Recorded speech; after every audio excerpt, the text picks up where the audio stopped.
बिस्मिल्लाहिर्रहमानिर्रहीम। अभी हम लम और लम्मा के बारे में सीखेंगे। लम और लम्मा ये दोनों फ़ेल मुज़ारिया को मादी मनफ़ी में बदल देते हैं।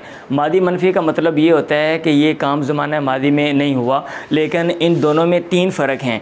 एक फ़र्क ये है कि लम्मा जो है ये इस्तिग़राक़ के लिए आता है और लम नहीं आता। इस्तिग़राक़ का मतलब ये होता है कि जो नफ़ी है वो पूरे ज़माने मादी की है।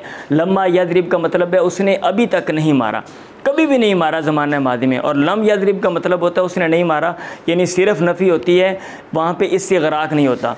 दूसरा जो फ़र्क है वो ये है कि बवक्ते करीना फ़ेल का हज़फ़, अगर करीना मौजूद हो तो लम्मा का फ़ेल आप हज़फ़ कर सकते हैं, लेकिन लम का आप नहीं कर सकते।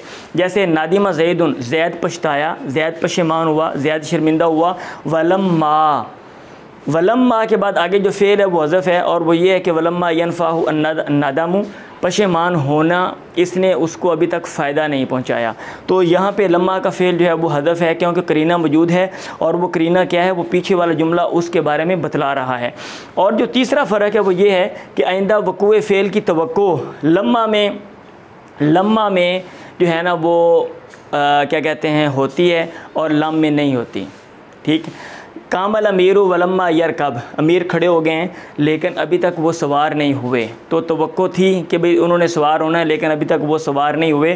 तो अगर तवक्को हो काम के वाक़या होने के वक़ूए फ़ेल की, तो वहाँ पे आप लम्मा इस्तेमाल करते हैं, लम इस्तेमाल नहीं करते।